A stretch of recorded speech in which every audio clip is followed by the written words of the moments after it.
What is up, everybody? How you guys doing? This is Marshall Lee, DonkeyJawProjects.com on the Marsh Makes Comics YouTube channel, and making horror comics today. And to do that, I've enlisted two horror comic makers. I've got, oh, wow. Do you hear sound? What is that sound? I don't know, but it sounds violent. So I'm intrigued. No clue where that sound is coming from. It only started just when I'm doing the live stream, so that's awesome. I have no clue what that is. Have you got like YouTube open in another window or something? I'm clicking all the windows off right now. Sounds like you just won about $10,000 on Poker Stars or something. I know. Oh. Sounds like you just won about $10,000 on Poker Stars. Oh. Okay, that's us. It's like a weird meta thing that's going on. Okay, that's us. Okay. I think I made it go away. I hope. We'll find out in a minute. Sorry, everybody. So, we're going to talk about horror comics, and this live stream, getting it set up, has been nothing but a horror show. So, yeah, we'll see how it goes. But at least my guests are on time, even though I'm, so that's cool. We got good guests. So today we have Mr. Lucifer Storm, also known as Storm, and Nick from London Gothic. He's got a comic called Lucifer Storm's got a comic called Ed Gein Demon Hunter, and they're both within the horror realm. So let's I'm gonna just have you guys kind of tell about yourselves for a minute, and then we'll get into a little bit about the nuts and bolts of horror comic making.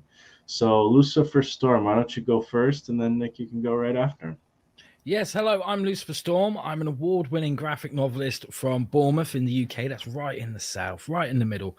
And I've been working in comics since about 2010. And recently, as Marshall mentioned, I've been doing a book with the fabulous Christian Rossi called Ed Gein Demon Hunter. And we've got all four issues out, and soon the trade paperback will be available as well. Awesome. And Nick, what about you? It's my turn now. Yes. I'm not an award-winning novelist or anything, really. I've never won a certificate in anything.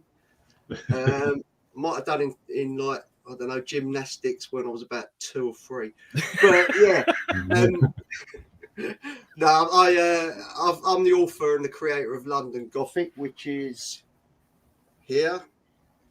It's a 4-part graphic novel, horror, disturbing horror at times, and it's all set.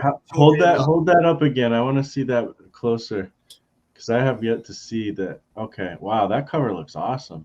Yeah, we got a bit of spot UV in the picture frame. Every cover we've done has relevance to the stories that are within, so we tried to keep it sort of like that. Nice. Little. I don't know what's the comic term for it? Is it Easter eggs or something like that? I'm a bit new to all this comic business. Sure. Yeah, Easter eggs work. I mean, you use that for. I definitely have heard that in films, and I think people use it in. Yeah. So it's a story about, well, good guys fighting demons basically in Victorian London, and there's a little bit more to it than that, but I don't want to give too much away because I want everyone to go and buy it now.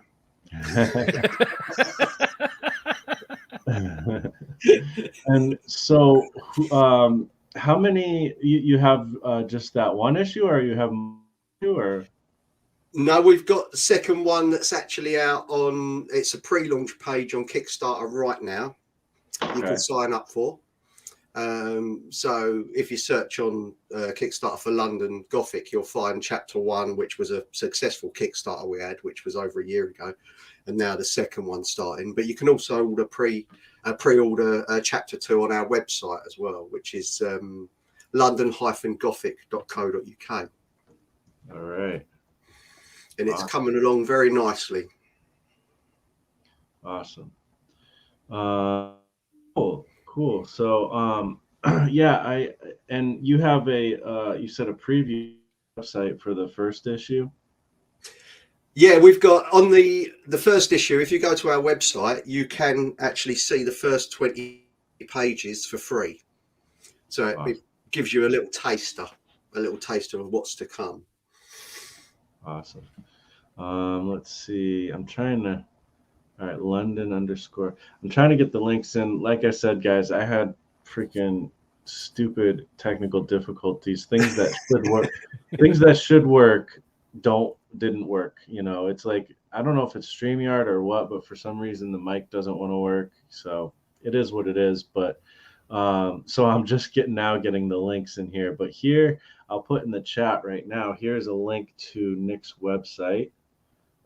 And you can find what he was just talking about, the London Gothic preview there. And at least we'll have that there. It's also in the description before the end of this episode. So you can check that out. So I guess let's go through, check out what's going on in the chat. We got some people here. We got Dwayne with lots of numbers. I'm not sure how to pronounce that. I think I need to something to pronounce. D3 Wayne. Yes, D3 Wayne 3. I don't know. D3. Yeah. See, I don't know. It's a digital. We're in the digital world, and we're digital girls. So here we go. I'm in my time zone on the East Coast. Well, yeah, it does actually, and I think doesn't YouTube? Yeah, it shows your times. Yeah, I think so. So I'm glad you're here, Dwayne. Thanks for hanging out. Let's see, what else do we have here? We got Crimson Owl. Ronnie, how you doing? Another horror comic. How you doing? Dan. Really cool dude. Thanks for coming by, sir. It's a time warp. Yes, sir. There is. Yes, horror comics, of course, man. Harmless horrors. I don't know about how good is horrors if it's harmless. I don't know. Horror comics, sign me up. All right. Well, at least you like it, and I will say that I cannot get with Lucifer Storm here. I cannot guarantee that this show will be harmless. So no. No. It might be. It might be armless. It might be armless. but it won't be harmless. Is it armless or armful? This is a good question. We all wonder what you use that for, mate. Mate, it's the most expensive back scratcher I've ever fucking paid for. How much I want to say, but I am curious. I never thought about like how much did he pay for that thing? Yeah, well, for those watching, just in case you're wondering, this is a vintage prosthetic arm circa 1950. This cost me about $75. All right. There's now a poor woman out there who's like, oh my God. Yeah. Well, hey, if you ever lose a limb, you're covered. Exactly. It would be hard to walk around on it, though. As long as that's true. If it was your ear, you wouldn't want that on the side of your head. Oh, I don't know. I've worn worse things at fancy dress parties.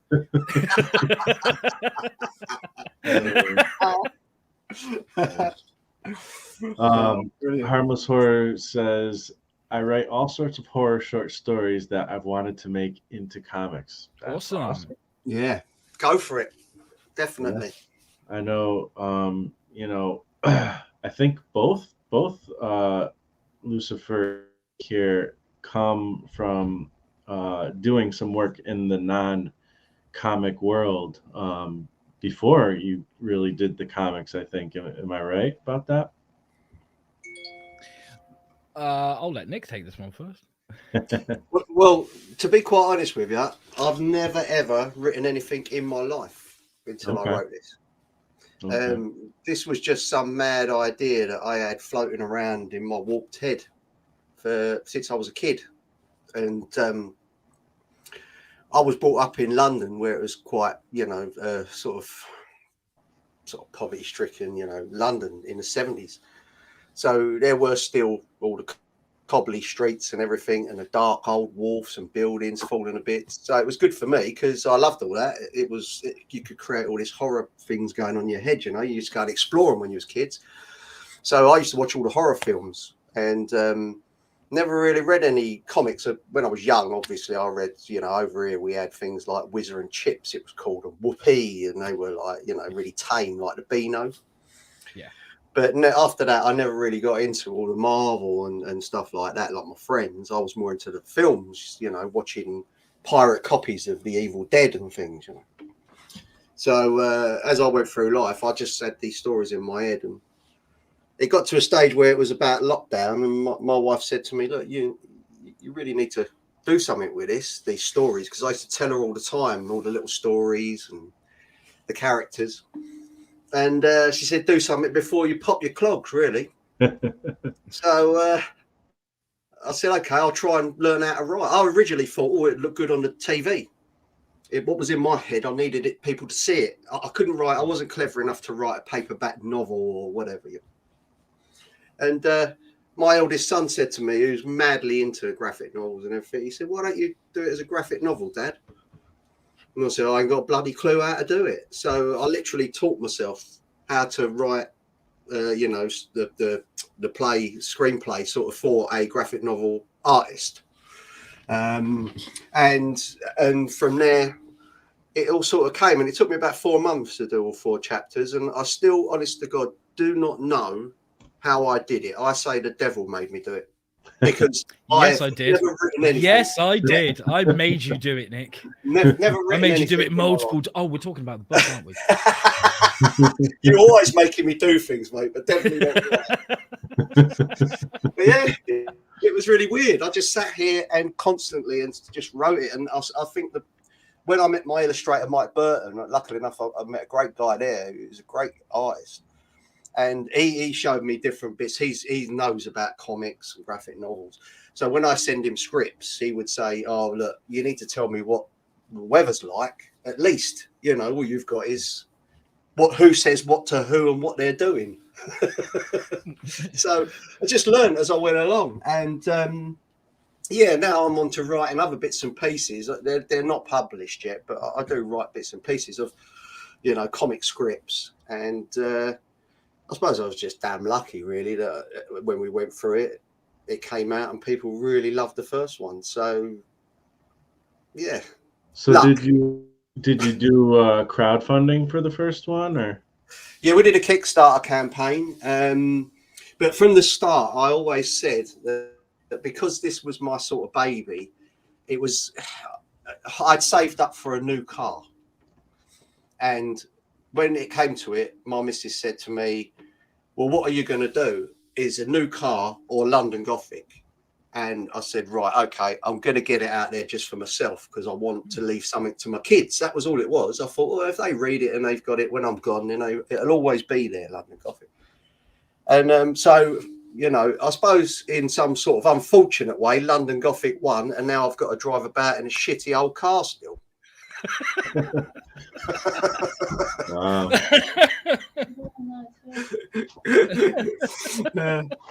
But yeah, so it was a good. I suppose in some ways it was good. It gives me a lot of pleasure, but it also, anyone who knows that they're doing, comics ongoing and everything, and Luce knows, and I know you've written some comics and stuff.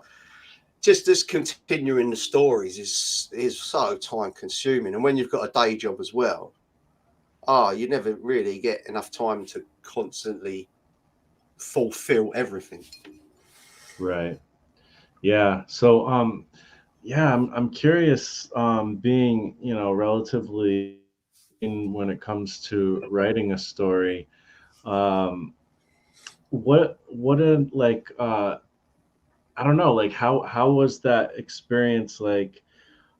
Did you I know you kind of alluded to some of it. Did you do any kind of like reading on how to write, or did you just go for it and enjoy the process of writing this for the first story?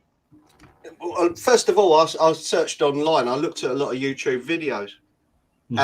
and probably one of them may have been yours, and one of them may have been Lucifer's. I was just flitting through them, and Hmm. I'm funny. I haven't got a very good center of attention, so for me to sit and watch stuff or read is very hard. I haven't got that. So, Hmm. which it surprises me even more when the way I wrote London Gothic, because I was full on into it. But yeah, it was more like a little bit of picking out the bits that I needed to do, and Hmm. then I'm pretty good at teaching myself how to do stuff. So when I started going, and a bit of a perfectionist as well, so I'd make sure I get it right, send it to Mike, who's the illustrator, and I say, right, there's a page. Are you happy with it? And he'd go, no, it's rubbish, because I don't know what the weather's like. I don't know what the time of day is. I don't know what's going on. Take it back and tell me. So after about 3 or 4 times of doing one page, he said, right, this is how you need to do it going forward. So every time I knew what I was doing then, so you've got like panel 1, it's raining outside, it's cloudy, such and such says this to this person, and they're sitting in chairs staring at each other. It's all that sort of thing. When you start, you really need to be as detailed as possible to give your illustrator a chance when you're a writer. They'll always come back. They'll always come back, illustrators, and say, I've done this panel. Is that what you had in your head? And you say, change this little bit, change that little bit, and then you get an illustrator you can work with. They're usually pretty good. And Mike, like London Gothic illustrator, I don't even have to ask him now or change anything. He's just on the same sick wavelength as me when it comes to the You've taught him well, Nick. You've taught him well. Well, that's pretty cool, man. So I also was curious. Are you, I know you said your son kind of spurred you on to get into doing it as a graphic novel. Had you been a fan of comics before at all, or is this just all new? No, this is all new to me. I mean, Okay. I used to read one over here. I don't know if you get it in America, called Viz, Okay. Yeah. which is just pure, just piss taking everything. It's just unbelievable. And that was way up my street. I just thought, I'm happy for a good laugh. Okay. But no, never did. Never read one. My son, all 3 of my sons, they all read, like, the Batman Joker and Halloween Joker, or whatever it's called. Honestly, I wouldn't lie to you, I don't know. It's only lately that I've got into reading comics and graphic novels. I've got all 4 Ed Geins, which are absolutely brilliant, and I love Yeah. them. Yeah. I've got some on the shelf. I've got a couple on there, which are Jack the Ripper, Vampire Hunter. I haven't quite finished any of those yet. I haven't got round to that. And I've got some others. I've got Decades, which was a new hardback one that came out on Kickstarter. And I really like the idea, because that was about a serial killer. And I thought, oh, that looks good. I like that sort of stuff. So anything horror, then I'm there. That's it. That'll do me.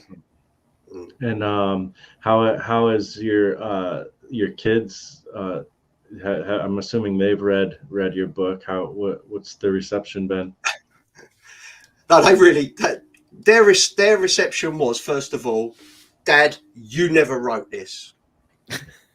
That was what they said. They could not believe it. They went, no, you didn't do this. You paid someone to do this. There's no way that you did this. They were adamant. And I went, I did. I'll show you the scripts. They went, no, you didn't do it. We know what you like. You can't sit down and read anything anyway for long. So you couldn't have done this. And they really, it took them a long time to realise, yeah, I really did do this. Yeah. They're like, this guy who tells me clean my room and do this and do that. He made this comic? Wow. that does have to. And now I'm down with the kids. Yeah. Wicked. Because, like, you know, yeah, that's it. Because now, you know, their old fart of a dad who just sits in front of the telly watching football and sport and burping and farting a lot, you know, and drinking tea and coffee, is all of a sudden he's done a graphic novel. Wow. Oh, it's like quite funny, really. It's just, they still don't believe it. I still don't think they believe it. But when they was young, one of the when I say I've developed all the characters as they went through my life, there's a character in there that's called the Soul Creeper. Now, originally, and I'm going back a long way in the early 80s, I made him up in my head when I was a kid, and he was called the Sandman. And he used to creep around the roofs and things like that. And if kids were asleep, if they were naughty, he would wait for them to go to sleep, get in their room, and then he'd take them away or take their eyes or whatever. So when I had kids, that stayed with me. And when my kids were small, like, you know, when they were sort of like 8, 9, 10, and they were being really naughty, I'd say to them, listen, the Sandman's going to get you. He's going to creep outside the window, and here comes, oh, bang, they was in bed. That was it. Wash. I didn't want to know. Wow. So they're all a little bit warped like me because of, you know, I'll sort of put that on them. Right. Well, I think, you know, even though maybe you don't have a lot of experience or history with comics or graphic novels, from what I understand, you're a big horror. Feel like just horror movies in general already in a lot of ways lend themselves to, I mean, a genre is a genre is a genre. Anything can be in any format, but I feel like there's hand in handness that goes along with comics and horror. I think they're a pretty good. There's definitely a history in comics for horror as well. So yeah, you know, it's kind of cool. I feel like as much as maybe comics might be a foreign medium for you, it's still, I feel like it's not that long of a bridge, you know, to get from horror movies to comic books. Yeah, and much of a muchness is that I've got a friend who's he is a screenwriter, and he's done some quite big films, and I showed him about 3 or 4 pages of it, and he said that is absolutely brilliant because he does it hardly any differently when he writes screenplays.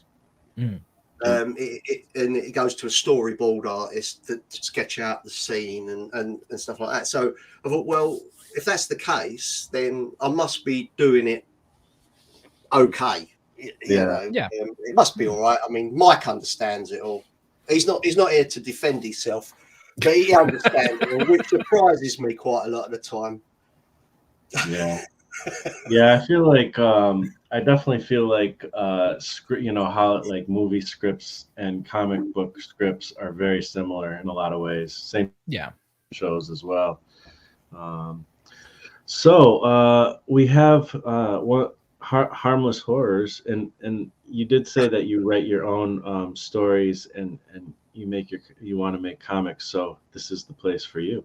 But you're saying you don't have the money. Hey, again, just to let everybody know, both Lucifer Storm and Nick's comics, you can read a portion of it. You can read the first issue free of Ed Gein Demon Hunter on his site, and you know, same with Nick, you can read a decent amount of the first issue for free on his site. And I don't know if Nick, if you know that Lucifer, you have yours for digital purchase, so you know that's not expensive. I mean, as you just said, if you go to my website luciferstorm.com, just sign up to my mailing list, and you will get a little email come along saying, hello, welcome to the Coven, and there'll be a link there where you can download that whole first issue. That's a 28-page issue for absolutely free. And then if you like it enough that you want to read issues 2, 3, and 4, they're like, what, in English money, that's a pound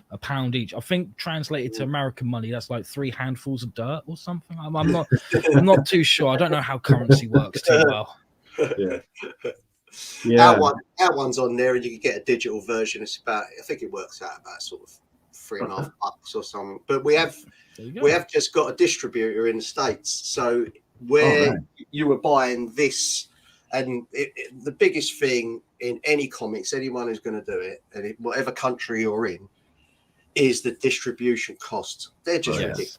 Yeah, you know, you could have the best thing in the world and it costs you $5, but it's going to cost you $1 million to get it over to the UK. It's just ridiculous.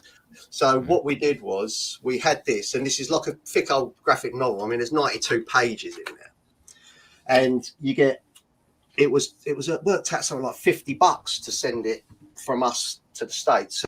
So now we've got someone out there that we can distribute for us. So it's come right down by half now. So for around sort of $25, I think it is for a copy.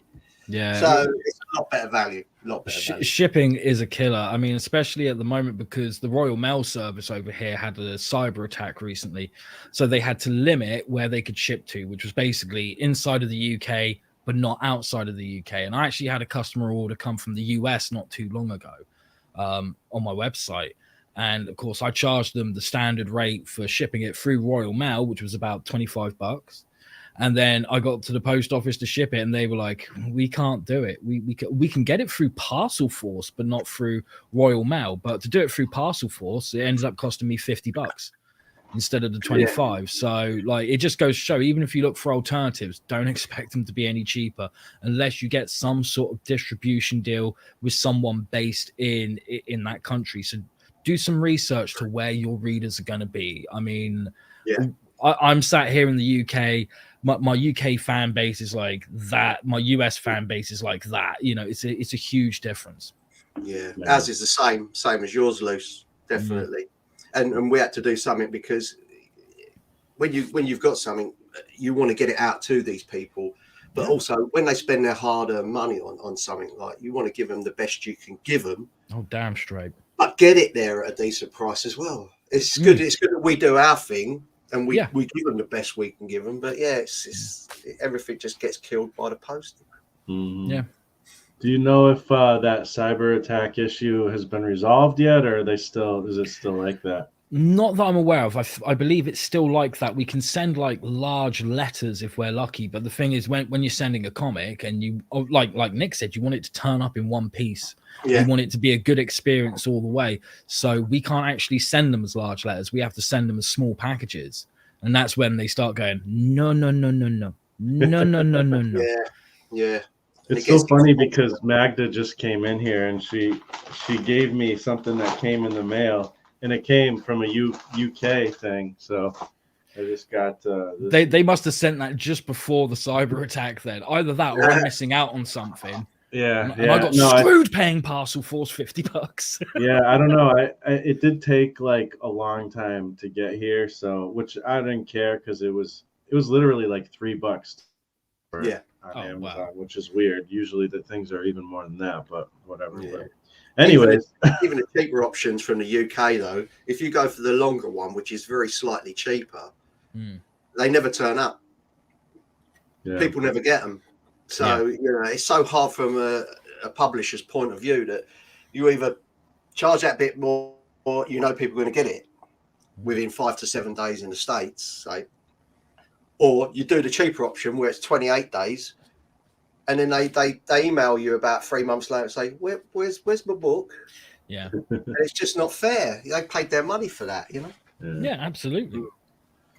Well, I mean, obviously, obvious to me that you guys actually care about the end users, the end receivers, and how they get it and how prompt things are, and that right there in and of itself, I think, puts you guys ahead of most because there's a lot of people who just are like, hey, I'm going to do a Indiegogo campaign, and good luck. See you in 3 years, maybe.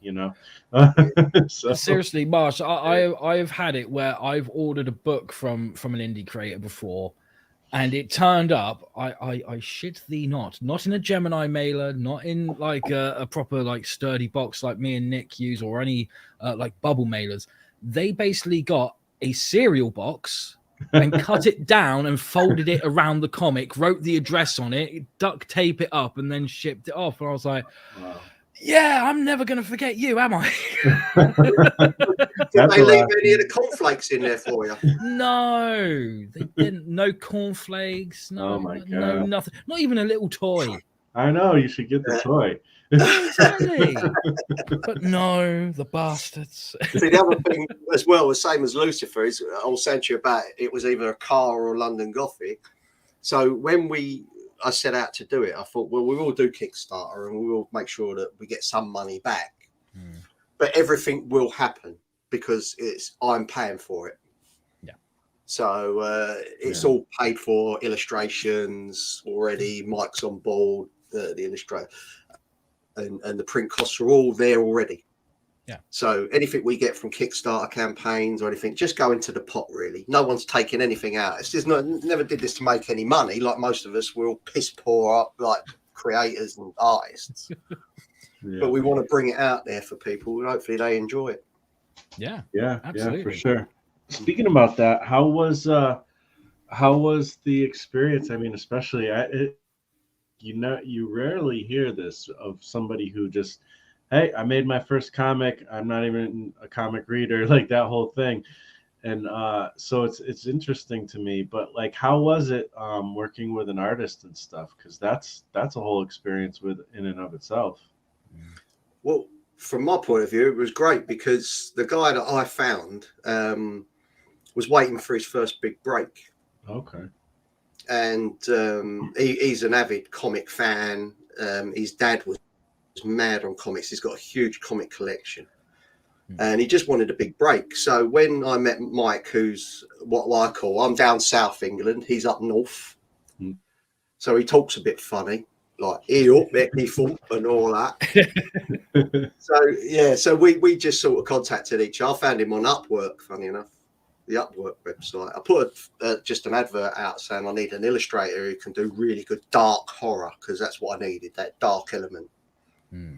And he came through, and it's been great. I've never had a problem, me and Mike. I mean, we've even shared rooms together at the comic cons and stuff, and he can put up with me, so it's not too bad, you know. And I like pulling the covers off people at night, things like that.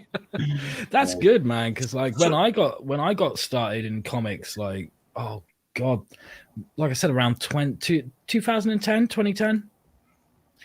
Like I was mostly drawing myself, doing the drawing bit myself, because I just couldn't find anyone to draw. There was no one locally who could draw.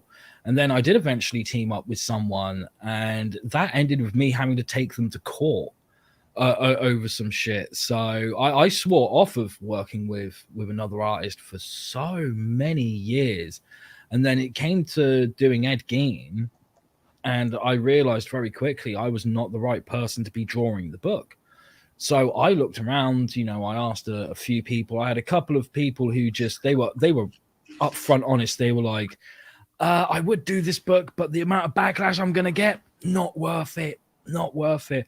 I spoke to a couple of seasoned professionals, shall we say, and whilst they would have been great to have on the book, they wanted like about $1,000 a page. And I was like, too rich for my blood.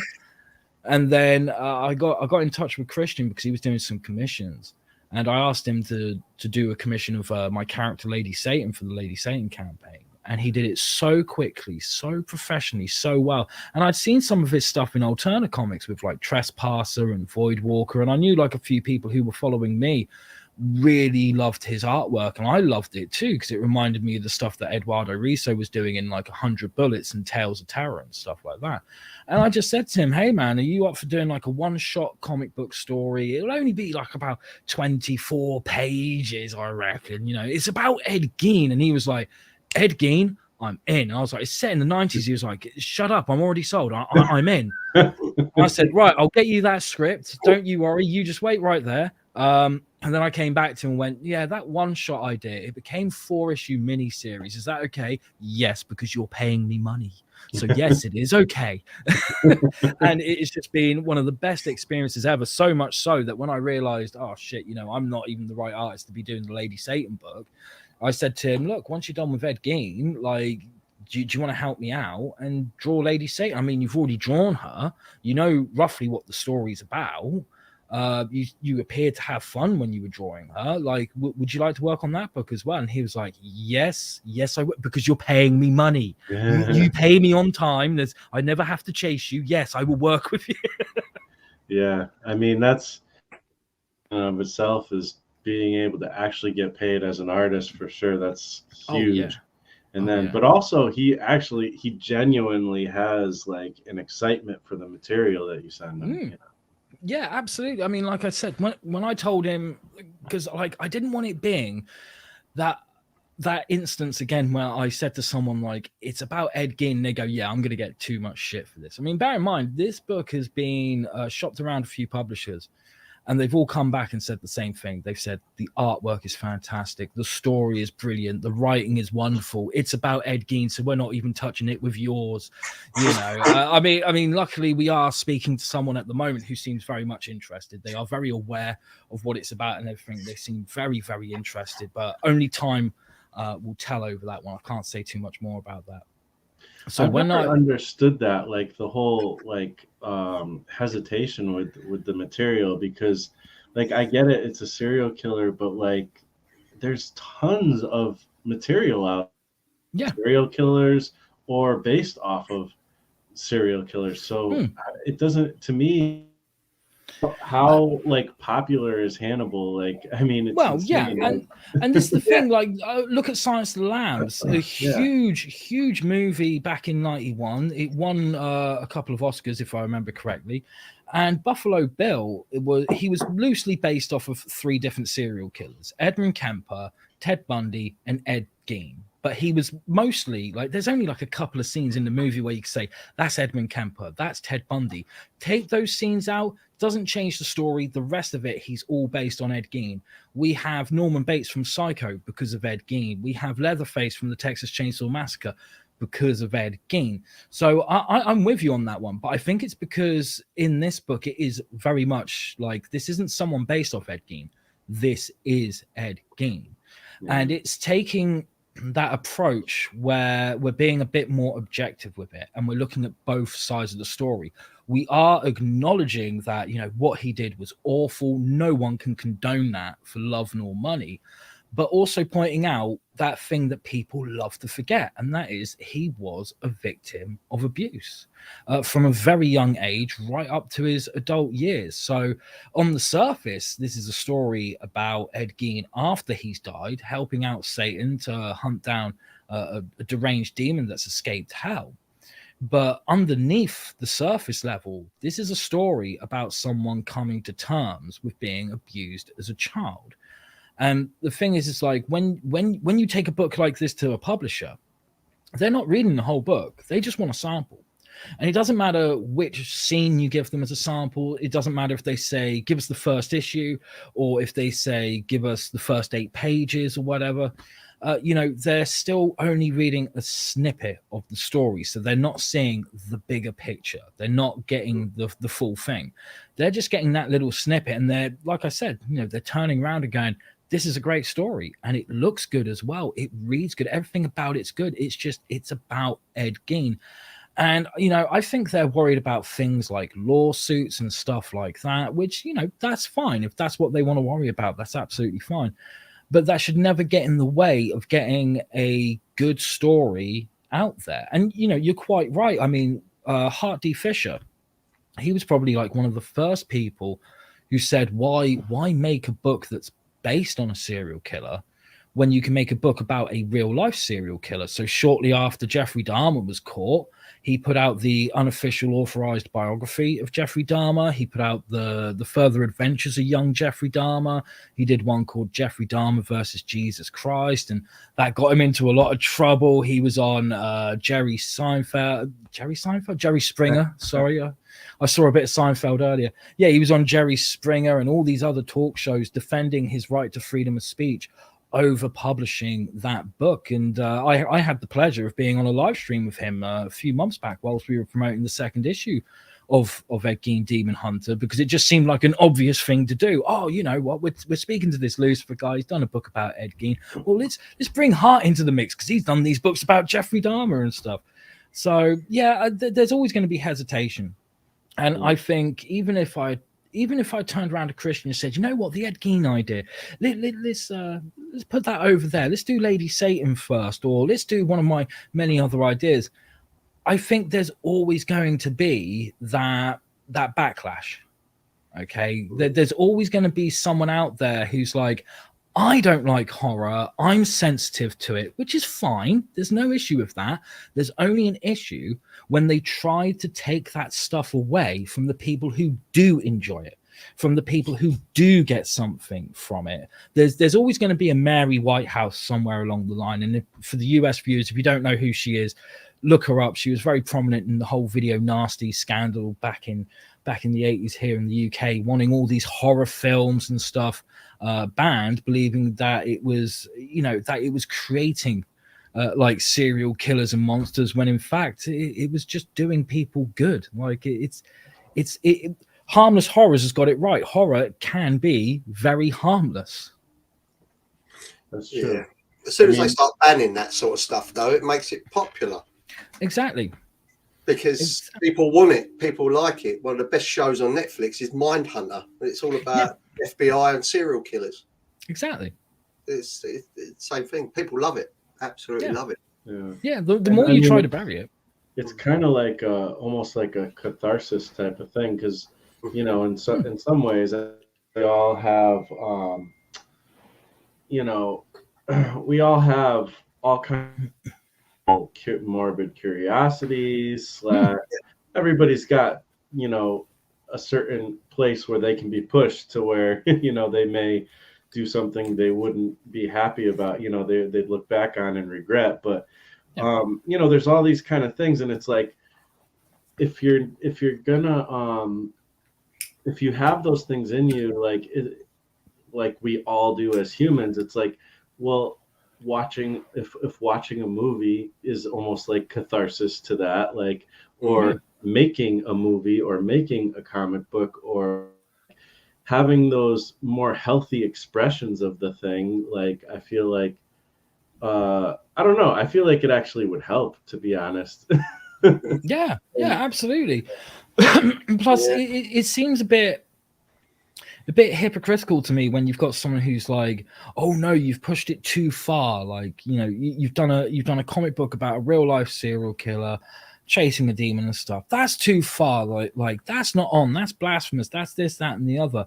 And then October 31st comes round and they turn around to their kids, right, how can we make you look really fucked up and get more candy for you? Like it is very hypocritical. It's a bit like when I see someone like, they're drinking like vodka and Coke and they're going, oh, you're a smoker, that's filthy. It's like, you're drinking poison. Right. Yeah. It's the same thing. But like I said, you're always going to get those people who do not understand it, because it's fear.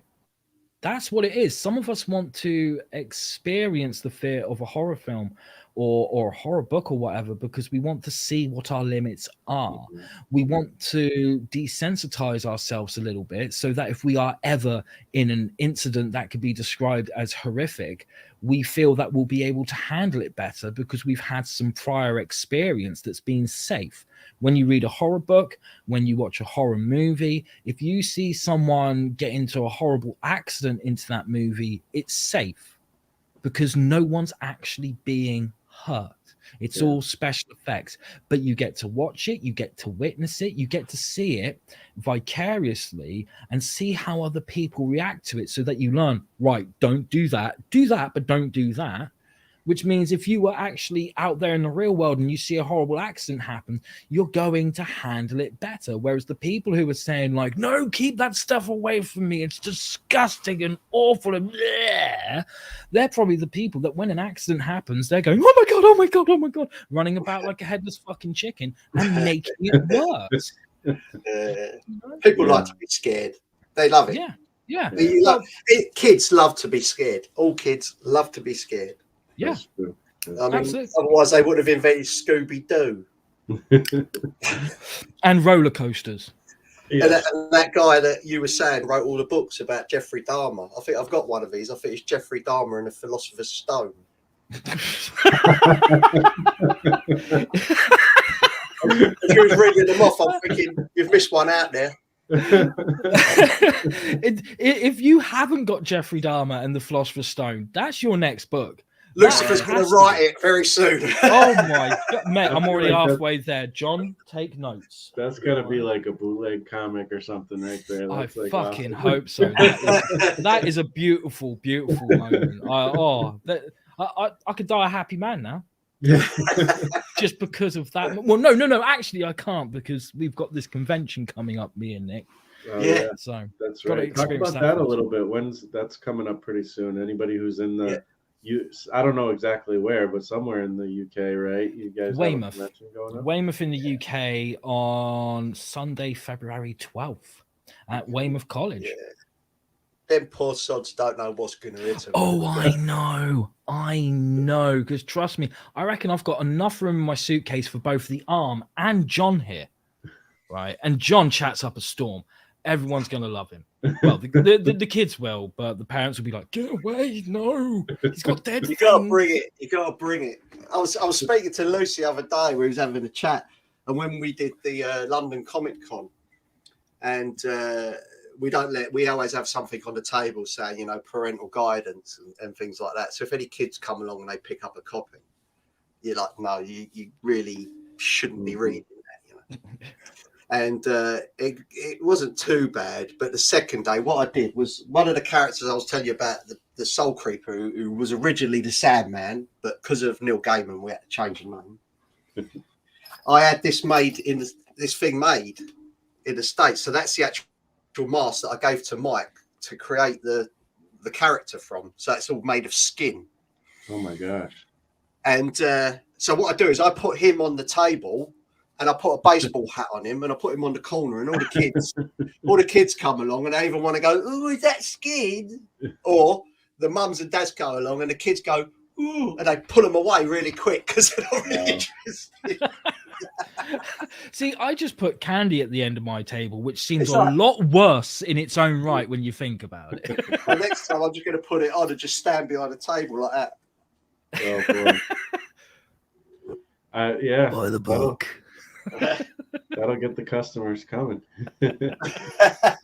Although some of the stuff I see at people wearing at Comic Cons is a lot scarier than that too. Like, like old fat dudes wearing like Wonder Woman outfits. Yeah. Yeah. I'm starting to rack up a tally of how many fat bearded Wonder Womans I have seen at conventions. It's getting quite high, to be honest with you. Yeah. We had a couple come along at the convention, and we always have one out on the table, like, and it's just sitting there on the table, like people can have a little browse through and stuff like that. And two people came along, and they literally just picked the book up, looked at the cover, and went, "Oh, it's very manly, isn't it?" And fucked off. I went, "Are you going to look through it?" It's interesting. The way people are when you're at a convention. Their reactions, they're like, you think they're gonna look at something and they don't. It's pretty interesting. It's amazing. Like, conventions are the only places where I could see someone dressed up as Spock from Star Trek spot someone else who's dressed up as a stormtrooper, and they look at them and go, "Nerd," and then they walk off. It's beautiful. It's a wonderful thing. Yeah. Brilliant. Yeah, all the time. Ryan here says, "I've been to a lot of government staff meetings that'll probably qualify as well." Oh my God, they're worse. I feel so sorry for you. Oh, absolutely. We've done our work in corporate world at some point. All of us have. Oh boy. Oh, especially God, government, man. Huh? That's all a horror show, in my opinion. But so let's see, Nick. You guys have I did put the links in the description, so anybody who wants to check out their stuff, it's there. It's also in the comments. But Nick, you did talk about you have US distribution, is that like a separate link or anything, or is it just if you buy from the US? There's two types of chapter 1 that we've got on the website. You've got we've got a limited edition. We're nearly out of them actually. The one with the Spot UV, and these ones are all signed, so they'll be signed by myself and Mike. Mm-hmm. And these ones we haven't sent them out to the States because if I send some out there and then I get orders from the UK, they'll just run out. Okay. So it was pointless me doing 2 lots. So the ones that I've sent out there are what I call a standard edition, which still have like a non-scratch matte laminate, but they haven't got the Spot UV. So these are like 25 quid, say, like, so what's that? It's about $28. But the standard ones are like $14. Okay. And they're the ones that I've got on there that if you order those ones, I've got a contact in the States now, and he's got a good stock of them, so he can post them out from there, and it saves an absolute fortune on the postage. Also, if you could, maybe in the private chat, can you send me a link to the Kickstarter? Because I didn't find that link yet. I will indeed. I'll have to probably go online and find it quickly, but I will be able to do that. And Lucifer, yours, you don't, your Indiegogo has is all over, but you can pre-order all the issues, or actually order some of the issues on your website right now. You can order all 4 issues, which are all in print already. Wonderful, wonderful covers. You can't get the. Oh, so we got issue 1. How beautiful is that? And then issue 2. Oh, it just gets sexier, and then sexier with issue 3, and then shaka kapow issue 4. But you can't get the trade paperback yet. Not through my website, but once the trade paperback is done, because we're still doing some work on it and everything, once it is done, you'll be able to get it from my website. And we've got some Ed Gein Demon Hunter t-shirts that were done as like a promotional thing for the very first Indiegogo campaign. We're almost out of them, so there's limited stock of them, but you can get them through the website as well. Awesome. I've got one. He has indeed. He looks lovely in it. Looks very lovely in it. So, sorry if I missed it. The trade paperback, is that going to be crowdfunded, or are you going to just do that through your website? That was part of the last campaign that we did, because we did a campaign for issue 1, we did a campaign for issue 2, and then we did a campaign for issues 3 and 4. And one of the perks on there was you could just go for the trade paperback.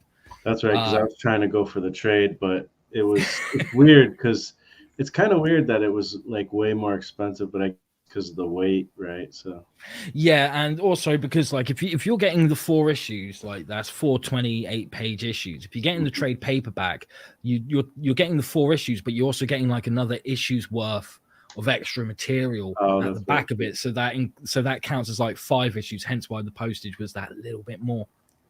You got to get that US distribution, man. Nick's on the ball with that. I know. But like I said, I'm in talks with someone. Yeah. Fingers crossed things go well, but I can't say any more than that. Yeah. All right, cool. Let's see what else we got here, what people are saying. Here we go.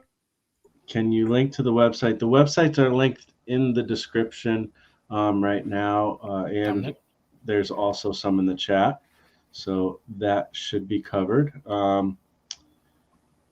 Let's see. We got here. Hello. Thank you for coming by.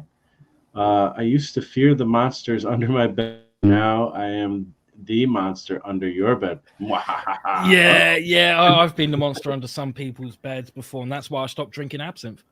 Okay. All right. That's why I got a solid bed frame, because of him. There you go. Oh my gosh. We got Inoki. I'm sorry. I'm not going to try. Hello. Inoki I'm curious. Finale? What's that? Inoki Finale? That sounds good. I would say that's probably close.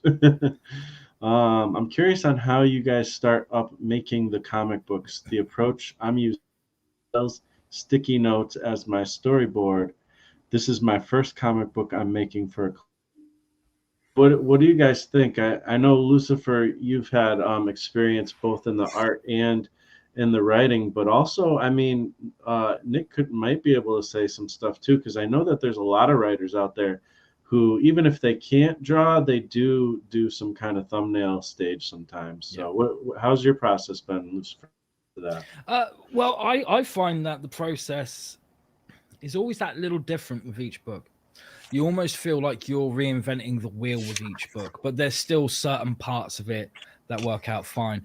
I always make sure to develop my stories and my characters as much as possible. Marsh has heard me talk behind the scenes several times going, so I was thinking about doing this for this book and stuff. And then Marsh has been like, you started telling me about this story about 3 years ago. You do realize that. And I'm like, oh yeah, but you know, you got to let it take as much time as it takes, and you can never really predict it.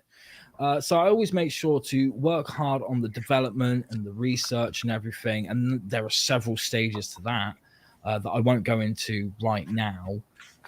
And then I work hard on the script. Sometimes I've been known to do the development side of things and then do what I call a vomit draft of the script, where I have roughly no idea of what's going on. I've just got idea for a couple of characters and scenarios, and I just blurt it out onto the page, hence why I call it the vomit draft.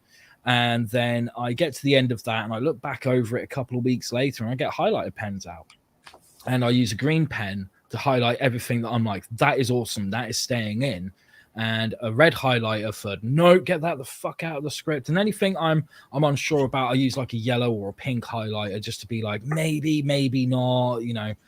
And then, you know, I go back to the drawing board. I develop it more. I develop the story more, the characters more, make sure there's a solid character arc and everything. Because I really like to focus on the characters more than anything else. I really enjoy doing character-driven stuff. And then once the script is solid, if I'm the one who's drawing it, then I sit there and I draw the worst thumbnails you can ever think of. I've spoken to so many people who say, hey, I'm not an artist, but if you want a good stick man, I'm your guy. And I'm like, dude, you should see my thumbnails. They are worse than stick men.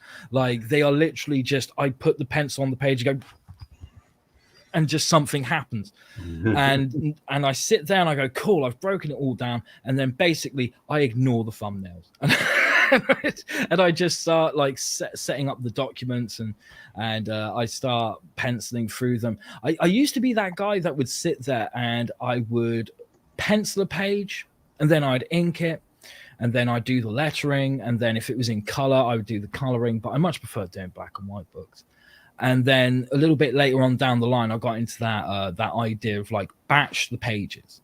So you would sit there and pencil like 5 pages, then ink the 5 pages, then letter the 5 pages, then move on to the next lot, which is exactly how Christian did it. Once I gave him the scripts, he would literally go, okay, here's the character designs. I'd be like, yep, fucking awesome. He would then go, here's the thumbnails for the entire first issue. And I would look through them and be like, yeah, okay, that's cool. I'm very much happy with this. And then he'd go, right. He'd disappear for a week or two, come back and go, here's 5 penciled pages. I'd look them over and be like, these are awesome. I have no notes. And say to him, dude, I've got no notes. I'll pay you your money now for those 5 pages. So I pay him for the 5 pages. Then he would go away again, come back. They'd be completely inked. And I'd be like, yep, these are fantastic. Go with the grace of God and work on the next pages. And whilst he was penciling the next 5 pages, I would be lettering the first 5 that he gave to me. And we would keep working that way until all 28 pages were done. And then he'd be like, and here's the cover, here's the pencils. I'd approve it. Here's the inks. I'd approve it. And then he'd be like, here's the color. And I'd be like, oh my God, you are Elvis. You are amazing. Thank you so much. Now issue 2. And it was just basically rinse and repeat from there. But yeah, you know, find your way. If I had to give anyone advice, find your way of doing it, but don't be a slave to it, because some stories will just dictate that you need to take a slightly different approach and do a slightly different process. I mean, I've done books before where, like I said, I've sat there and I've penciled everything on the page. And I've done other books where I've sat there and I've penciled all the backgrounds, but I've drawn the characters on separate pages. And then in Photoshop, I've layered the characters on top and shrunk them down and stuff like that. So yeah, you just got to find what works for you. for each project. And along the way, you will find certain things that will stick, but always be prepared to adapt and evolve. Yeah, I think that's good advice. I mean, honestly, for me, it's been the same type of thing where every project just tends to be different. The way I approach, and I think really the only advice that really for me I feel like has been helpful for me is just like finishing the project. Keeping your goal in mind and getting to the finish line, because the thing is it kind of doesn't matter how you get there. There's so many tools, I mean, obviously there's best practices, there's ways you can write better, draw better, all that stuff. Oh yeah. But as far as if you want to complete a project, keep that goal in mind and bring it to a finish. And I know that sounds like kind of obvious, but it isn't obvious because a lot of people start and never finish.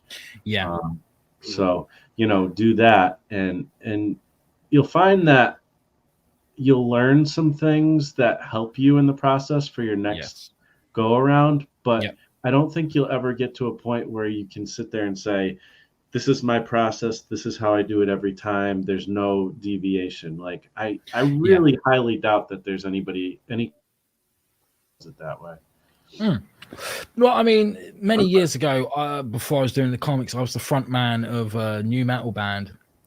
And in interviews, I'd often get asked which one of the songs that you perform is your favorite. And I'd always say the next one.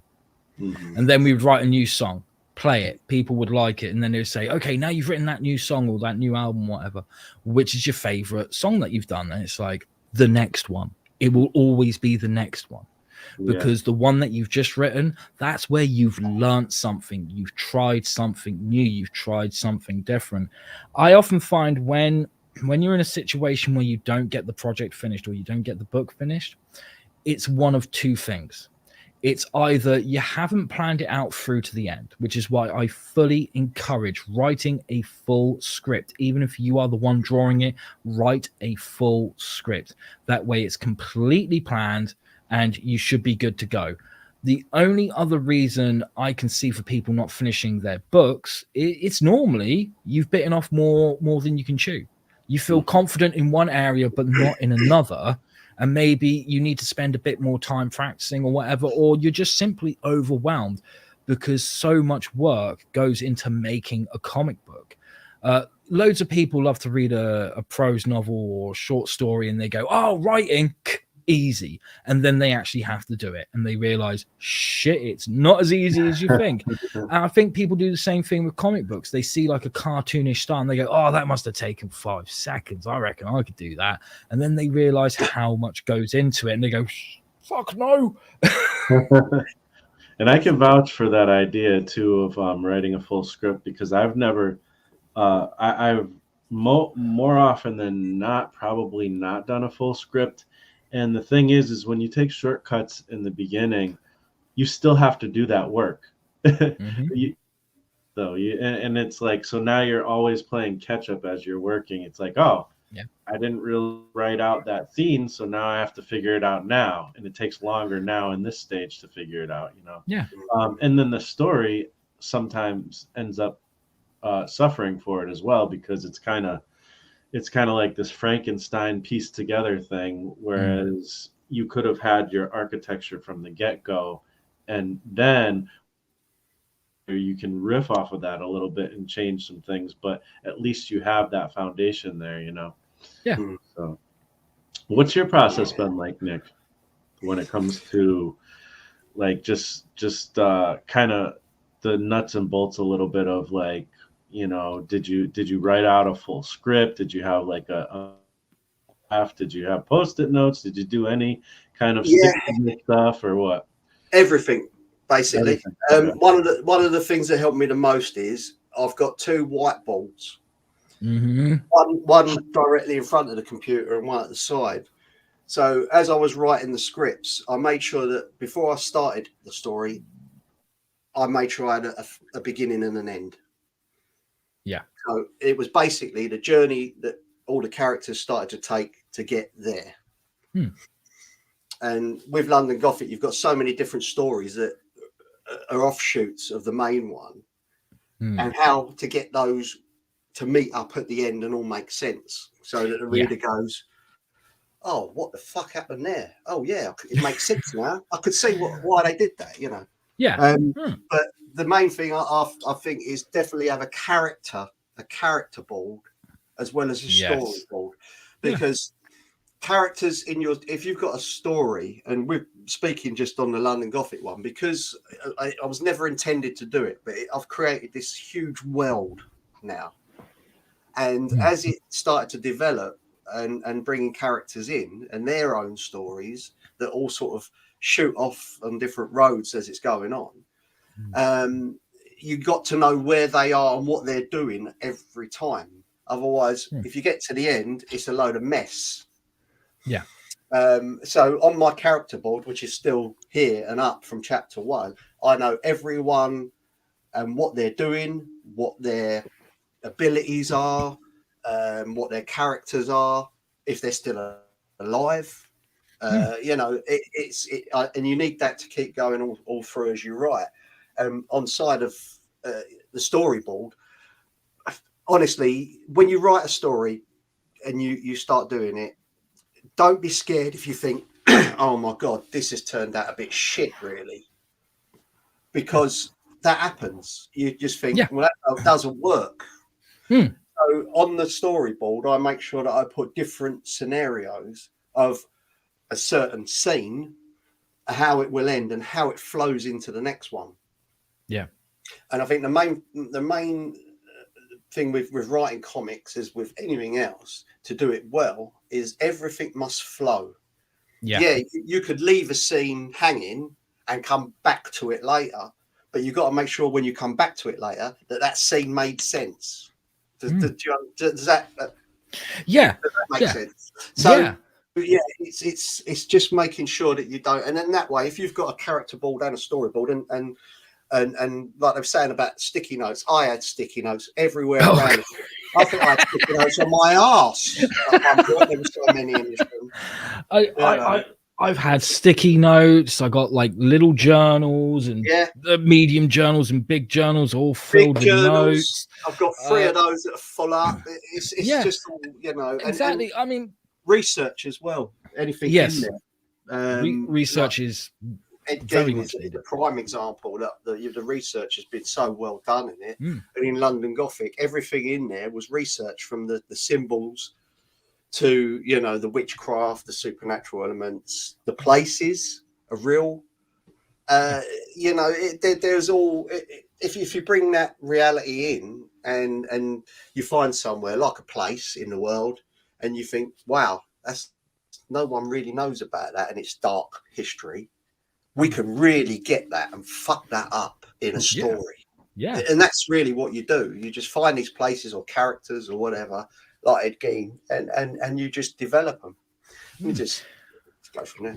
And I think one thing you've brought up, Nick, that's absolutely brilliant, is the whiteboards, because I meet so many people who are like, I'm working on a book, I'm going to write a book or whatever, and they literally sit there with their phone or their laptop or their computer, and there are so many tools that will help you out that are not digital that you desperately need. I think 2 of the most underrated tools in the world when it comes to being a writer is sticky tape and a pair of scissors.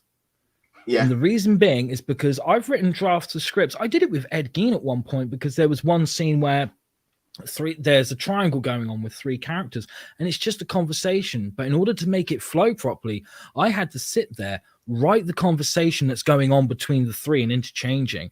I printed it out, and then I got my scissors, I got the sticky tape, and went, right, we're cutting that bit out and moving it here, and then sticking the script back together. In the end, you end up with this fucking long ass scroll that you've stuck together yourself.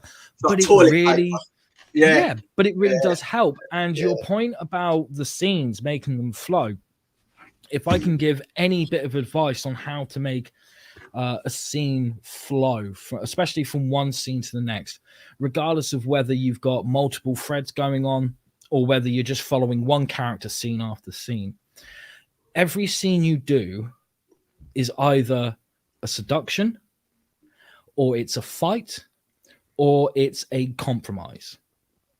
No, even if you're writing a scene where that isn't a literal fight scene, it could be someone like trying to order like a burger in a restaurant or something. It's not a literal fight scene, but try writing that scene as if it was a fight scene without the violence, and see how that comes out. And if that doesn't work, try and make it more like a seduction, even if the characters aren't trying to seduce each other. Do you see what I mean? Don't take those three things as too literal.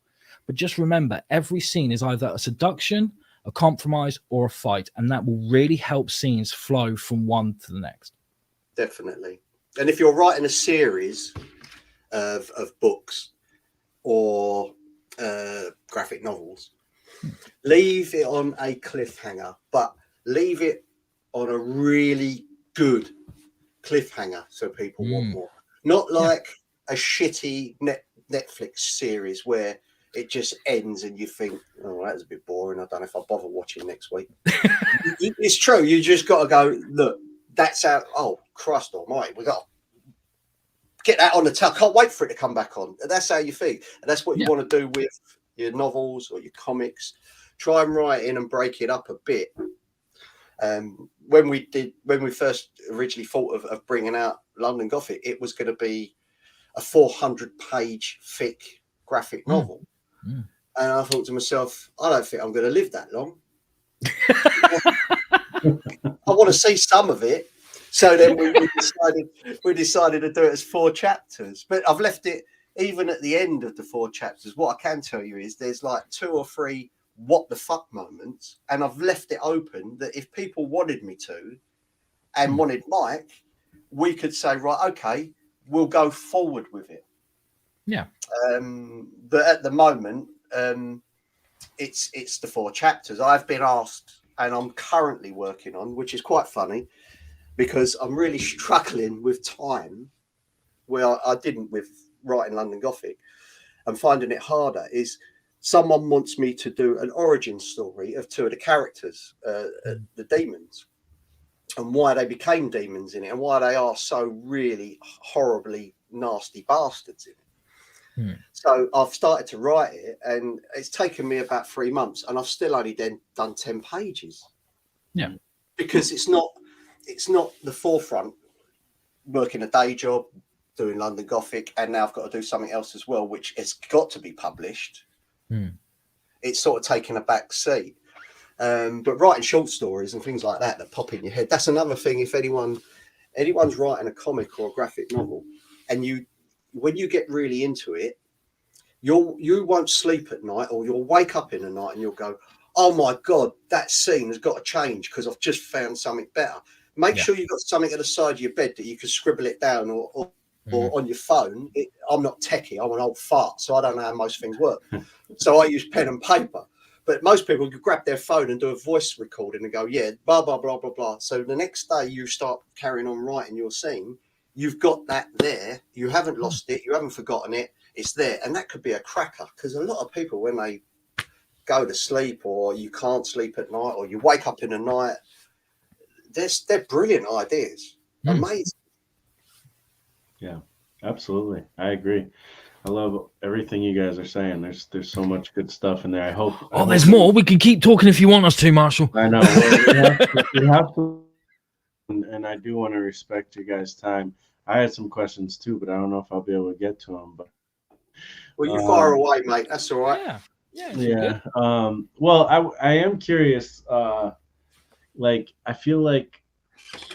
Well, I guess the question is, Nick. Have you had other creative outlets? Because you're saying like this, it still boggles my mind that like you're just coming to this like fresh, and I'm just wondering if you've ever had, like, were you ever doing art or any kind of other kind of, I mean, I think there's creativity just in life in general anyways, but it seems like a lot of us who do this have been like from an early age wanting to do or have been working on some kind of creative thing. And I guess in a way you actually have, because you've had this idea since you were young. But I'm just wondering, like, is this your first kind of venture into doing something, creative like this? Well, in some ways, yes, and some ways, no. Have you ever heard of a comic called 2000 AD? Yes, absolutely. Well, when I was young, I was probably about 7, 8. My sister was a paste-up artist on 2000 AD, the original. Oh, wow. And she worked at a company called IPC, which were a huge company in London. So when there were school strikes, or I just pretended that I felt ill when I didn't want to go to school, my sister would take me to work with her, and they would plonk me on with all these artists, these big desks, and they'd all be sitting there in a big office, and they're drawing, 2000 AD, they're drawing Judge Dredd and Farg and everything else. Now, I said I didn't read comics, and I still say I didn't, because I'd pick them up and I'd look at them and I think, I don't really understand it. It didn't connect. But they would sit me at a table, and I loved to draw. And at the time, I really weren't a bad drawer. And it was something I wanted to do. I wanted to be like an artist on one of the comics. So that started me off. But other than that, whether it was subconsciously as I went through life, I fell back into that and thought, when I was young, I wanted to be in the comics. Now I've gone back into it just out of pure chance. I don't know. But it's a bit strange, really, because I met some of the guys that, the main artists in 2000 AD that are all famous, and the guy invented Judge Dredd and all that. They all worked there. They was all friends. But you asked me to name them now. I've got no bloody idea who they were. That's pretty cool, though, to have that experience. I mean, 2000 AD, pretty much, I mean, I can't imagine a comic, especially creator, but I can't imagine a comic fan not knowing what 2000 AD is. But even though it is a UK thing and stuff, it was that popular, that it was known in the US. So that's what a experience to be able to be there at that time. That's pretty cool. It was good. Yeah, it was great. And I used to go to the dinners with them all, and their Christmas dinners, and all these people that used to be talking about different things. I even had, do you remember in 2000 AD, there was a thing called a Mekon? Okay. It was a thing with a great big green head, like an alien. Yeah. Well, they used to do the photo shoots on some of them. Sometimes they were comic art, and sometimes they were actual people on the front pages. Yeah. That they would do. And I was on one of the front pages as a kid with the Mekon. Wow. Now, you couldn't see me because there was about 3 of us, and we were standing back to him like that, scared, because he's come down to take over the kids. I don't know what he was doing, but we was told to do that. So yeah, my back was on. I was famous. So if you want my autograph for that, I'm happy to give it. Nice. That's awesome. Yeah. So yeah, it was good experience, because they were working on all different stuff when I was there, and it was like they had another one called Star-Lord. Yeah. Which didn't really take off. But somewhere I've got every single copy of that. Untouched, with all the toys that you got. Fantastic. Probably worth the same amount as like a bog roll, but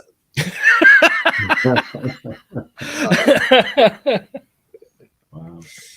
Dwayne says he just ordered all 4 episodes. Wow. Of Geen. Thank you, Dwayne. And chapter 1 as well.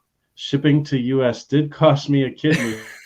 Story fashion, although I did wake up in a tub of ice. I have 1 left. All right, that's the main thing. You've got 1 left. You can survive. Thank you, I'll have Dwayne. a look at what one you got, and if I get it, I'll send you some ice. There you go. It might be melted by the time it gets there, though. That's No, that one's coming from the States. Okay. So it'll be about 5 to 7 days, and I know it's going to get there in one piece. Maybe it'll be dry ice. Horror in video games, Hanif says, is effective because it is interactive. How effective is the horror mix in terms of pacing and panel arrangement? That's one thing I did want to get into as well. Like, start with you, Nick, and then Lucifer. I'm curious what your thoughts are too. What especially being a fan of horror. I mean, maybe it wasn't video games, maybe I think for you guys, maybe it was more film side of things. But like, what is the like? I don't know. Over from your fandom of that, and was it difficult, and is it difficult to kind of have those horror like effects in a comic, or is it better? I don't know.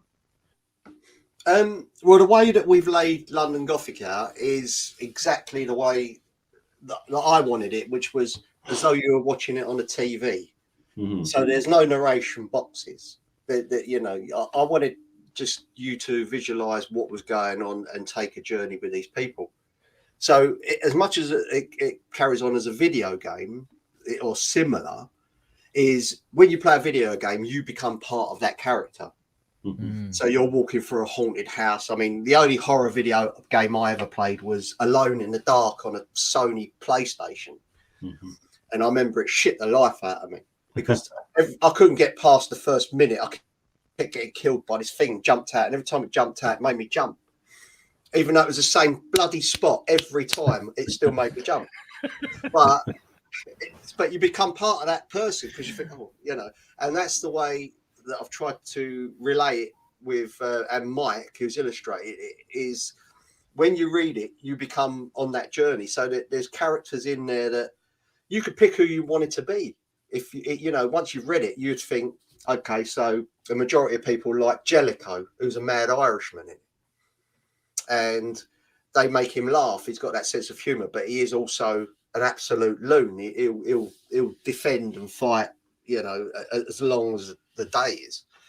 And then you've got characters like the Duke, who is quite posh and upper class. And as you go along, you become part of your selected character, so to speak. And the feedback that I get is everybody's got a different character that they like. The ones that they really hate, that they absolutely detest, in there, the demon ones that come into it, is great for me because that's what I want. I want you to hate them. I want you to love them. It's all part of bringing in that story. And I see a lot of similarities with the games there because people can choose their different characters in a game who they really like or they really don't like so much. You could be like a troll or you could be like a medieval knight. So, yeah, and it's part of a reader's character fits in there as well. But then that's as best as I can explain it, but I don't really play video games apart from FIFA. And I'm probably the oldest FIFA player in the world who gets beat by 8-year-olds constantly. Because I'm shit, but yeah. Did you have what about as far as horror movies? Because obviously you're a big fan of that. Like, do you feel like you were able to be, effective in the same way like a horror movie in the comic? Yeah, definitely. There's a mix in there that I wanted to get across of the old Hammer horror films. Mm-hmm. So they all have that gothic-y feel, and bring in more of the, say, moderner version, say like the original Evil Dead. So you've got like the demons in the Evil Dead, a bit of gore, and there are some quite disturbing moments in London Gothic, and shocking scenes, but they're not there for the sake of it. They're there because they need to be there to take the story forward. And I want people to read it and say, fuck me, that was hard, that was a bit, but hate that character because it's no different to Game of Thrones. No one liked Godfrey, did they? Everyone hated him. You couldn't wait for him to get killed, and eventually, he sort of like died of poison. But all the way through, every episode, I don't know about you guys, but I used to watch it and think, I fucking wish he'd die. I know. It is, isn't it? Because you hate him, but they created such a fantastic character there, and I want that to be with the same with like the demons that I've created, and Phineas, who's the leader of the demons, who really is a nasty, horrible bastard. He doesn't care about anyone. He doesn't care what color you are, what religion. He just hates the world. He wants control, and he wants the world at his control. You know, he wants that, and he doesn't care how he gets it. And that's the same sort of thing. So as you read on, I've had people say, "Oh, I fucking hate Punch. I really hate him." You know, and they really mean it. And I go, "Great," because you know I've had that effect. You know, you've only seen a snippet yet. but it's the same when they love it as well. When they love a certain character, they really love that character, and they cannot help but tell you, like, that character, oh my god, let me tell you why I love them. And then you're there going, oh god, you know more about the character than me. And isn't that wonderful though? Because I love it when people make their own, they make that character their own, and although you've created it and you've written it to an extent, people will make that character what they want it to be, and that's brilliant because you're just bringing it out there. Really, you're just like, oh, I'm going to introduce you to this, and let them take it wherever they want to take it on their journey, and it's fantastic. I love it when people do that. I really do. Like Jellicoe, you know, 1 minute he's bashing up demons and smashing their heads in, and the next minute he's in a bath with a dog. You know, well, he's just got that lovely sense of humor about him, although he is a lethal fighter. And you know, the amount of people that say to me, I love Jellicoe, he's fantastic, he's brilliant, but I really hate Punch and I really hate Phineas, and well, I've done my job. Exactly. For how does the horror genre and being a fan of it in other media that translate over to trying to be effective with that in comic book form? You know, it is difficult. I mean, when it comes to the whole video game thing, I'm not a video game person, which means I have to say, Nick, I don't know this Alone in the Dark, but why does that title describe my sex life so well? You know, with your fake hand. Don't give all my secrets away. I do that enough by myself. But when me and Mildred. I'm going to call it Mildred. It's Morag, actually. Okay. You know, I often hear people say, like, you can do anything in comics. And the truth is, you can do almost anything in comics. Almost. There are certain things you can do in comics that you just cannot do in any other medium, and vice versa. I've been a fan of horror films ever since I was tiny.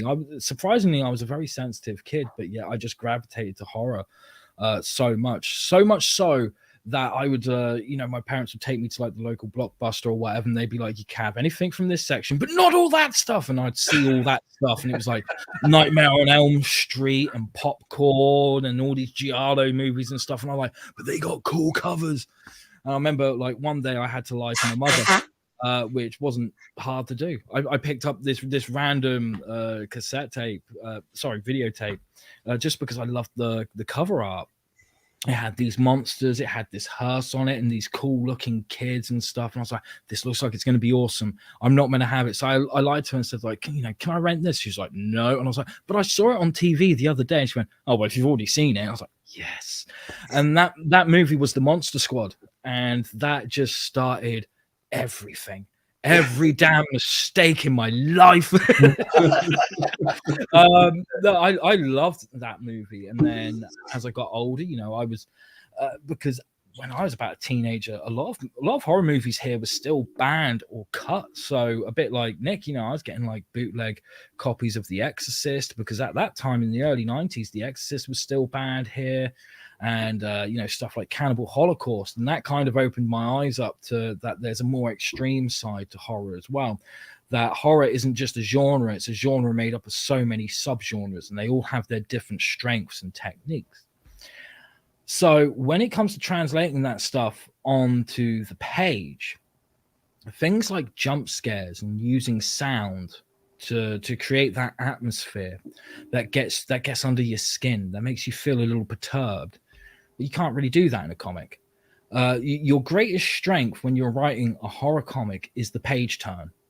The moment that someone has to turn the page, setting everything up So there's something unexpected. I think that's proven really well in like the first issue of Ed Gein, because on the first page you've got this build up of like these cops outside of a house. What's going on? One of them's just come running out of the house vomiting, and they're going in to see what they can find. And that final panel is that close up of one of the police officers' eyes looking completely shocked and saying, "Holy Mother of God." And then when you turn it over, you see what they see, and you can see that it's really horrific. So the page turn is your greatest ally, and if you don't use it well, you're missing out on a trick. With a horror comic, it's less about trying to scare the reader. It's more about getting under their skin through the atmosphere, getting them to think. At the end of the day, there's a reason why, whether people like movies like The Blair Witch or The Conjuring, doesn't matter. There's something that they do really well, and that's the theater of the mind. They let you imagine some of the scariest stuff that takes place in that movie, because you are thinking of something that is a lot worse than what the filmmaker's thinking of.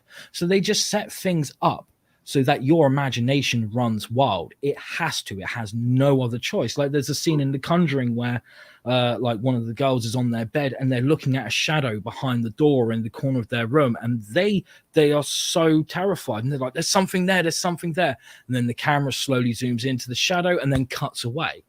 You don't see what she sees in the shadow because it's up to you to imagine what she's seen in the shadow, because that is far more scarier. So using things like that as techniques in your comic book, that's where your strength lies. You can't build up the music to a crescendo and then let it cut silent. You can't do jump scares. You can do the gore bit, and that's fine. And if you use it effectively enough, more power to you. But obviously a lot of new writers, when they come into the game and they want to do a horror book, they focus on nothing but the gore, and that can be too much sometimes. The gore can be very explicit, very violent, very disturbing. Take a look at the stuff like Faust, Love of the Damned. Some of the stuff in that is horrific. Take a look at Ed Piskor's Red Room, and some of the stuff in that is absolutely horrific. Wait till Lady Satan comes out. You're going to be completely disturbed by that book. But there's always other stuff to level it up. Getting to know the characters, building up that atmosphere, getting inside their heads a little bit, understanding why they are scared of certain things, showing the little traumas that they had in the past and stuff. So, you know, it does translate differently. I mean, if I wrote Ed Gein as a movie, it would still be the same story, but there would be more to it because there's more that I can actually do in a movie. But I didn't want it to be a movie. I don't think it suits being a movie. I think it suits being a comic book. So I had to, considering my career is writing comics, and I've been doing it for well over a decade now, it just made sense to do it as a comic. And I mean, when I first got into doing comics, I wanted to do horror, but no one wanted to know horror. So I came in doing superhero stuff. And then along the way, I just went, oh, fuck this, I'm doing the horror stuff. And it was a bit of a shock to the system, because you'd watch some of the horror movies thinking this is great research, and it is. It's great research when you want to think of certain camera angles and stuff, but you can't take everything from that medium and put it into comics. So you've got to find what does work in the comics and use those strengths. Try to master them the best you can. Yeah. Definitely. And I think it's interesting what you say about the theater of the mind, and you and I have talked about this before, but you know, it's kind of funny because I was watching cartoonist kayfabe videos, and the one with Brian Ball, Killing Joke. Oh, I haven't seen that. Yeah. So there was a part within the video that was like, but Ed Piskor was talking to Brian and saying, you know, I love that you kind of like left that part out, because you can just imagine this, and this happening. And Brian Bala kind of looked at him and been like, you're a sick dude, aren't you? Well, I did write Red Room, right?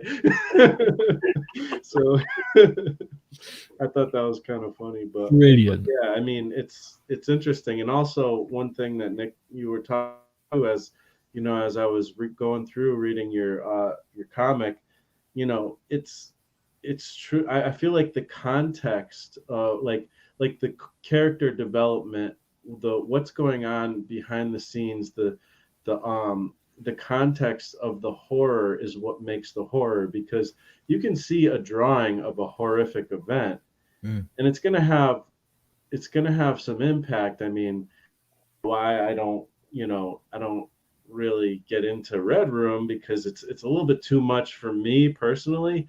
But it's like you can see like a crazy image, but at the same, it's the context of the characters and what's going on more behind that I feel like makes the horror as impactful. Like when I'm reading through London Gothic and suddenly, there's some stuff going down with an orphan, I'm like, oh, this just got a lot darker.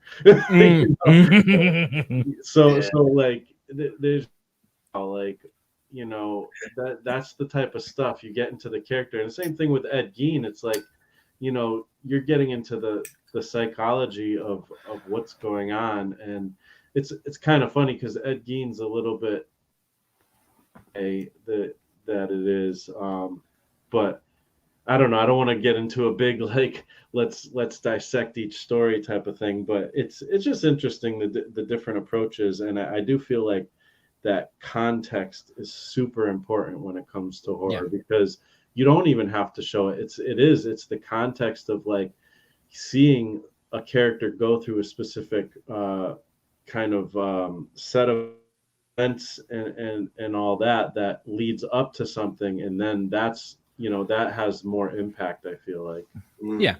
It's a hard juggling act, but it's one that you've got to learn as a horror writer, and it just takes time and practice.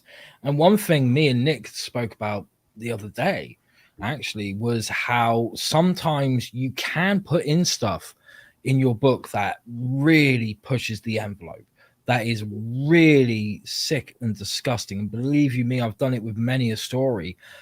However, what makes it more palatable is if you have these brief moments of levity. So characters like Jellicoe in London Gothic, as Nick said, like 1 minute you'll see him slicing and dicing demons, but then the next minute you see him in a bath with a dog. And that really helps bring the reader down. You've got to think of it like a roller coaster. It's got this slow build up to the top that everyone's going, oh God, oh God, oh God. It levels out and then straight down. Oh my God, that's terrifying. And then it levels out again. You go, oh, and that breathe again. That breathe again moment. But that rise to the top is like, that's almost worse. That anticipation is worse. I mean, the drop can be tough, but it's only for a small amount of time. Whereas that long thing to the top, it's like, that's when you're trying to get off the roller coaster. You know what I mean? Yeah, and that's what you want to do when you're building up to that moment. You want to make the reader feel uncomfortable. You want to make them go, oh my God, I'm turning the page and I don't know if I want to. But make sure there's that contrast. If you are going to show them what's happening, then the next bit, make it a good contrast, something that makes them go, oh, I'm safe again. I'm okay. If you do cut away before you see something, make it so that when they cut to the next scene, when they turn the page, there's something that's going to make them giggle, chuckle, or even laugh out loud, because that's what's going to get them through it. Like I said before, horror is all about safe scares. Even the most extreme horror stories, they are safe scares. I mean, you can go through the history of horror, especially in films, and there's always points where there are films that are a bit more extreme than what's come before. Like when The Exorcist came out, that was considered such an extreme horror film at the time. And now we look at today and we've got films like August Underground, The Human Centipede, Melancholy's The Angel. These are most of the ones that I'm naming are actually banned in quite a few countries because they are that extreme. But even those movies still have their moments of levity, those moments where you can breathe. Don't bombard your reader with gore, violence, scares, theirs, because if you do that, all you're doing is the horror comic equivalent of a Michael Bay movie. That's what you do. Definitely. And when I had it in mind when I wrote it, it was, I mean, I'm a bit of a piss taker and I like a laugh. Yeah. So I just thought, you know, and some of the classics like Lucifer Storm, if you take The Evil Dead, yeah, when it came out, it was horrible. It was gory. It was scary. But then, you know, look at Bruce Campbell in it.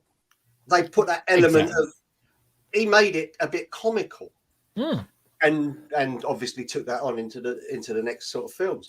But you have to have that little breakup. It can't. It just too. Sometimes you watch things or you read them, and they're just too intense. Yeah. There's no fun. There's no fun in it. Then it's just. And if you have too much of it, it just gets boring. You just think, oh, that's going to happen here. Yeah, cut another head off. Do this, do that. You got to give, and that's the way you give your characters their own personalities, and it gets you through those moments. Yeah, there might be a really nasty scene. And speaking to Luce, like you were saying the other day, I mean, some of the scenes. One of the scenes in the first one that you've got really upset me to write. I was going to leave it out, and then I sent the script to Mike, and I let my wife read it, and I said, I'm not really happy about this. I don't like it. I just felt physically sick. And they said, bollocks to that. You've got to leave it in, because if you don't leave that in, you're not going to find out why that happened in the future. Yeah. So Plus, you know, a few things like that have happened, you know. Plus, if you'd cut that scene out, you would be neutering yourself as a writer and neutering the story. And and believe you me, readers will notice. They may not understand why, but they will notice that something isn't right, that you held back. I've been there before, Nick, where I've written stories that have made me feel physically sick. They've brought me to tears, and I have just looked at them and thought, I cannot put that in. I can't even believe that I came up with that. And I forced myself to keep them in. And those are the moments that people love the most, because it's pure, it's honest, and it's a way of you tackling your own demons. And that's what makes it such a unique story that people can bond with. And then you'll eventually get to a point, and I've been there several times, where I've written a scene and I've gone, it's good, but how do I make it more fucked up? And you do start thinking of those ways, and you realize what scenes should be a bit more fucked up, which ones have hit them on the head. But never hold back on them, no matter what you think of those moments, no matter how they make you feel. All it is when you're feeling like that, it's that concern that there's something wrong with you. And the only thing that can be wrong with you is if you don't put it in, you know, because there's loads wrong with me. Is it easier to start listing off what isn't wrong with you? There's definitely something. There's a screw gone in my head. I mean, the only time I used to cry when I used to write something, it was a check. What do you mean used to cry? You still cry when you write them, Nick? It's all electronic now. Just zap it. Yeah. My wife does. And I totally can see what you guys are saying, and you know, one thing that kind of stood out to me too was when you were saying, Lucifer, that you know, those kind of quiet moments and or the relief moments or the levity moments, and I feel like when it's a movie or book or whatever, it's actually kind of cool, because you have those moments, but you don't trust those moments. You know, even those are a little bit scary, because you're not sure, like, is something going to jump out at me or whatever? Like, is something else horribly going to go wrong soon, you know? Is there something waiting around the corner for me that I can't see? And that's part of what makes it fun, because you've got that moment to breathe a second, then go, oh, I'm safe, or am I? Because bear in mind, as a horror writer's job, a part of our job is to turn around to the audience and go, it's okay.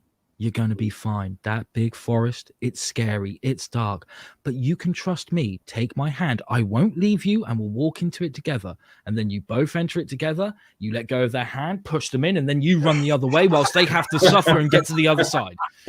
Yeah, that is pretty brilliant. much your job as a horror writer. Yeah, definitely. Well put. Yes. Well, definitely well put. Well, good note to kind of finish things out. Definitely, like I said, I want to respect you guys' time. Once again, Nick, let people know, like I said, the links are in the description and in the chat, but let people know where they can find you and your book. So we are on all social media. The Twitter is at London Gothic. I don't know which way to point. That way. There you go. Got there in the end. And we're on Facebook. If you search London Gothic, we're London Gothic on there. You'll see the logo anyway, and Instagram. And if you go to our website, it's london-gothic.co.uk. And you'll find everything on there. And also, I think there's a link in the chat to the latest Kickstarter where you can sign up for the pre-launch page. I believe, after speaking to Mike, the illustrator, yesterday, it looks like we're planning on going live on, I think it was Sunday, March the 12th, or that rings a bell. So if you get signed up, and we're doing some lots of rewards on there from posters, limited edition posters, limited edition bookmarks, and a few other bits that Mike's got. He advises me what he thinks. He's more of the guy that backs all the stuff. So he says, I think this will be good, and that'll be good.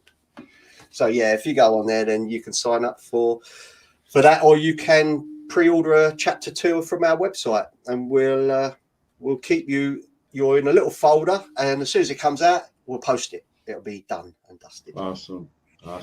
And congratulations on getting your first book out and getting close to the second one here too. Thanks, mate. Thanks. Lucifer, where can people find you, and where can they find your work? You can find me in the darkest recesses of your mind, which is somewhere just down the street, and you'll know it's me because I'll be there sucking my trousers and laughing as I stare you in the eyes. But if failing that, you can unfortunately find me on Twitter and Facebook. You can find me on YouTube. I will eventually get back to my YouTube channel and actually do stuff with it again. But the best thing to do is go to luciferstorm.com, sign up to my mailing list, because like I said, you can get a free PDF of Ed Gein Demon Hunter issue 1 by signing up to my mailing list. And occasionally I'll send you an email and annoy you, but not too much, because I don't want you to unsubscribe. It'll be all right. You'll be fine. Take my hand. That dark forest, it's fine. It's fine. We've got this. Awesome. And you guys are on my channel, so you know where you can find me.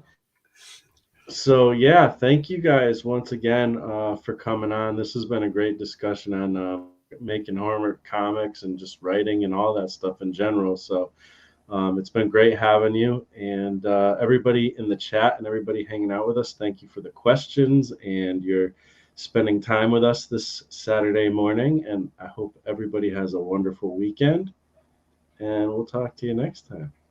Thank you, mate. Really appreciate it. Yes, thank you, mate. Yes, sir. You take care.